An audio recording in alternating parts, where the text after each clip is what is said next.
Good morning everyone. मेरा नाम है राहुल और आप देखना शुरू कर चुके हो टीचिंग वॉरियर चैनल। और आई होप आप सब सही होंगे, अच्छे होंगे।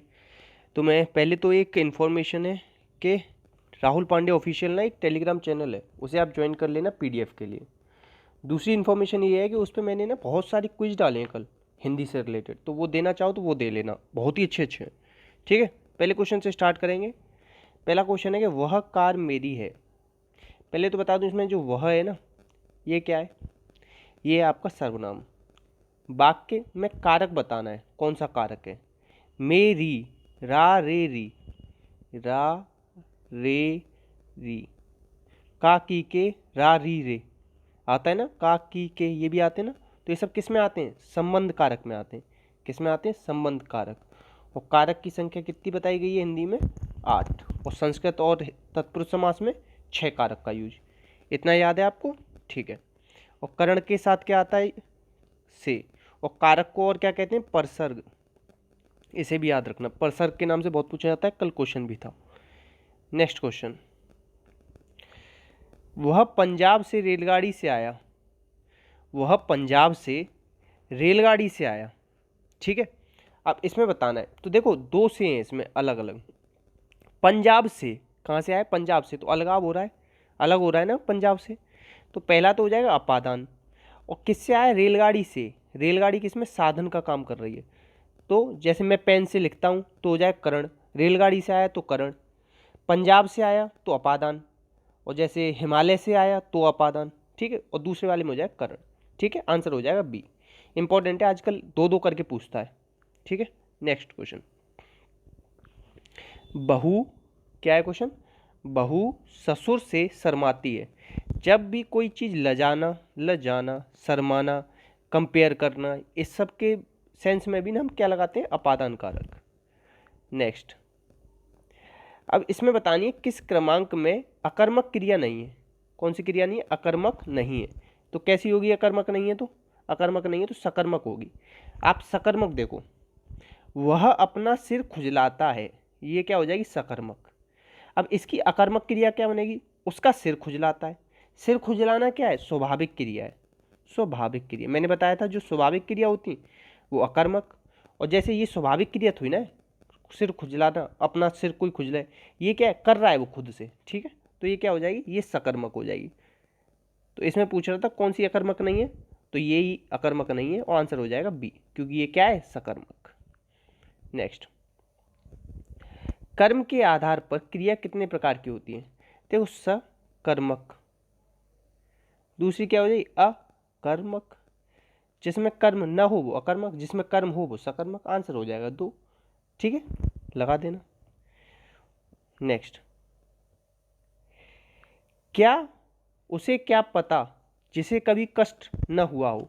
उसे, जिसे, जो, सो, ये सब आ जाए ना तो क्या होते हैं? संबंधवाचक सर्वनाम होते हैं।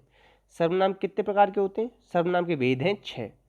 पुरुषों, निश्चय, अनिश्चय, संबंध, प्रश्न, निज। सर्वनाम के जो कितने प्रकार हैं? सर्वनाम कितने प्रकार के हैं टोटल? या ऐसे मत समझो, सर्वनाम के भेद तो हो गए 6। सर्वनाम की कुल संख्या पूछ ले, टोटल संख्या कितनी है सर्वनाम की? तो 11 है। ठीक है, याद रखना। नेक्स्ट, इसमें घंटी बजी है कोई आया। घंटी बजी है कोई आया, फिक्स नहीं है ना, कोई भी हो सकता है। तो ये क्या हो जाएगा? अनिश्चयवाचक सर्वनाम हो जाएगा। कौन सा हो जाएगा? अनिश्चयवाचक सर्वनाम। सर्वनाम का अर्थ क्या होता है? सबका नाम। क्या होता है इसका मतलब?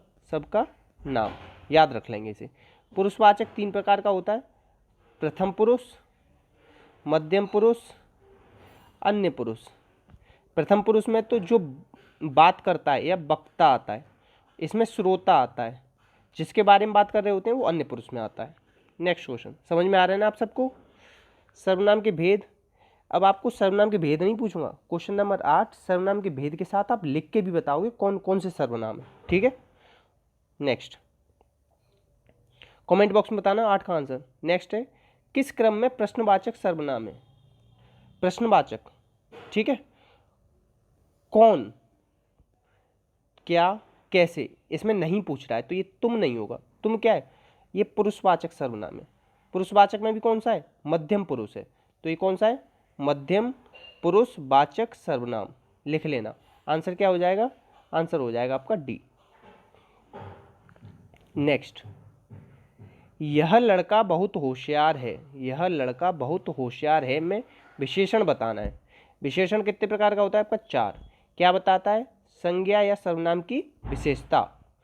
तो गुणवाचक, परिमाण और गुणवाचक, परिमाणवाचक, सार्वनामिक, और यहाँ लिख लो आप संख्यावाचक। क्या लिख लो? संख्यावाचक। तो इसमें होशियार बता रहा है, तो होशियार कैसा विशेषण है? ये है आपका गुण। कैसा विशेषण? गुण। आपसे पूछ लेगा इसमें बहुत क्या है, जो विशेषण की भी विशेषता बताता है उसे हम बोलते हैं प्रविशेषण, याद रखना। ठीक है। नेक्स्ट,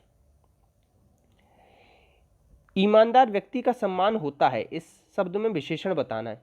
तो कैसा व्यक्ति? ईमानदार व्यक्ति। आंसर क्या आ जाएगा? ईमानदार। विशेषण की अवस्था 3 होती है, मूलावस्था, उत्तरावस्था, उत्तमावस्था। उत्तरावस्था में क्या होता है? 2 लोगों में कंपेयर होता है, ए और बी में। उत्तमावस्था में बहुत से लोगों में कंपेयर होता है। ठीक है, याद रखना। नेक्स्ट, गर्म दूध पीना लाभदायक होता है। कैसा दूध है? गर्म। तो क्या बता रहा है उसका? गुण। क्या बता रहा है? गुण। ठीक है, याद रखना। नेक्स्ट, नेक्स्ट क्वेश्चन है आपका, चाय में थोड़ा दूध मिलाओ। कितना दूध मिलाओ? थोड़ा। तो ये क्या है? इसमें से विशेषण पूछ रहा है, तो कौन सा हो जाएगा विशेषण? थोड़ा हो जाएगा। ठीक है, आंसर क्या हो जाएगा? थोड़ा। और थोड़ा क्या है? परिमाण, अनिश्चित परिमाणवाचक हो जाएगा। ठीक है। नेक्स्ट, परिश्रमी छात्र कभी असफल नहीं होते, तो इसमें विशेषण बताना है। तो ये क्वेश्चन नंबर 15 अगर आपको समझ में आ रहा है तो आप बताएंगे। ठीक है, इस विशेषण ना संज्ञा से पहले मिलेगा आपको। अब इसमें देख लेना संज्ञा कहाँ है। ठीक है। नेक्स्ट, अब देखो मैंने बताया आपको या और बा से पहले आधा आ जाए, कुछ भी आधा वर्ण, आधा वर्ण आ जाए तो कौन सी संधि होती है? यण स्वर संधि। और ये इन्हें क्या कहते हैं? अर्धस्वर बोला जाता है। इन दोनों को क्या बोला जाता है? अर्धस्वर। तो अभ्यर्थी, देखो मैंने आपको कल कहा था कि संस्कृत में 22 उपसर्ग होते हैं, उन्हें अगर याद कर लोगे ना बहुत सारे क्वेश्चन हो जाएंगे। जैसे ये संधि का क्वेश्चन है, अब इसमें मुझे पता है अभ्या कुछ नहीं होता, केवल अभी उपसर्ग होता है। क्या उपसर्ग होता है? अभी। अभिधन अर्थी हो जाएगा, आंसर हो जाएगा सी। कल कहा था ना, याद कर लो। अब देखो बात मानोगे फायदे में रहोगे, नहीं मानोगे तो देखो बहुत सारे टीचर पढ़ा रहे हैं यूट्यूब पे। ठीक है, तो अब मैंने बताया था या और बा से पहले आधे हो, तो इसमें आधा है ना, तो कौन सा हो जाएगा? ट्रिक लगाओ और यण संधि लगाओ। Next question, घुड़दौड़। घुड़दौड़ का संधि विच्छेद बताना है। संधि का विलोम क्या होता है? संधि का विलोम होता है क्या? विग्रह। क्या होता है? विग्रह। ठीक है, याद रखना। और संधि शब्द में कौन सी संधि है? इसका हो जाएगा समधंधी, ये हो जाएगी व्यंजन संधि। ठीक है, घुड़दौड़ का क्या हो जाएगा? घुड़ दौड़, तो ये हो जाएगा घोड़ा दौड़। घोड़ा प्लस दौड़, घुड़दौड़। ठीक है, याद रखना। ठीक है, मिल गया आंसर आपको। नेक्स्ट क्वेश्चन पे चलते हैं। नेक्स्ट क्वेश्चन है आपका, पावक में संधि बतानी। मैंने बताया था 3-3 पेयर वाले अगर शब्द आ जाए, पवन, पावक, पवक, कोई शब्द बना लो, या नयन, 3-3 वाले आ जाए तो 3-3 वाले में कौन सी संधि होती है? 3-3 वाले में होती है अयादि संधि। ठीक है, अब देखो मैं इसमें बता रहा हूँ, इसका जो बनेगा ना पौ धन अक बनेगा। ठीक है, अगर ये इसमें ये बड़ा ना होता ना तो मैं पो धन अक बनाता। इस तरीके से भी समझ लो। अब इसकी क्वेश्चन 19 का जवाब दोगे आप कि इसमें कौन सी संधि है, जिससे पता चले कि आपको समझ में आ भी रहा है या नहीं। नेक्स्ट देखो याद रख लो, ये च ल ज ट आधा टाई न नल। ठीक है, इनको याद रख लो। ये कभी भी द्विरुक्ति हो जाए इनकी 5 की तो पहले को आदेता में बदल देना। ठीक है, विपत जाल, विपत धन जाल, ये हो जाएगा। आंसर क्या हो जाएगा? व्यंजन संधि। कई बार पहले भी बताया भैया, ट्रिक है ये, मानो तो सही, नहीं मानो तो बार बार पढ़ाना पड़ेगा। गुण संधि में क्या होता है? एक मात्रा लगती है, एक गुण सम में होता है, ये ट्रिक बनाइए। वृद्धि में 2 मात्रा लगती हैं। ठीक है, एक गुण में 1 थी, वृद्धि का मतलब ज़्यादा। ठीक है, वृद्धि ये पहले वाले का ट्रिक है। और दीर्घ की ट्रिक है बड़ा आ, बड़ी ई, बड़ा ऊ, 3 आ जाए। ठीक है, नेक्स्ट प्रत्युपकार। मैंने बताया था या और बा से पहले आधा आ जाए तो क्या होगी, यण स्वर संधि। बहुत सारे लोगों को संधि समझ में नहीं आती, आप लोग देख लो, आप बताना मुझे 1 सेकंड में आप निकाल पा रहे हो संधि या नहीं निकाल पा रहे हो, आंसर हो जाएगा 4। और निकाल पा रहे हो ना तो मेरी मेहनत के लिए थोड़ा शेयर कर देना वीडियो को, जिससे ना मोटिवेशन मिलता है, फिर मैं भी और अच्छी अच्छी ट्रिक बनाऊंगा आपके लिए। कहा था मैंने आपको 3 पैर वाला शब्द मिल जाए, नयन पवन मिल जाए तुरंत लगा दो याद ही, ऐसा सोचने की जरूरत है, केवल ट्रिक याद रखो जो बताइए, ठीक है। कहीं पे भी लगा देना, 100 क्वेश्चन करने बैठोगे ना संधि के, लगाया ना 98% में लग जाएगी ट्रिक, 1-2% अपवाद वाले छूट जाएंगे।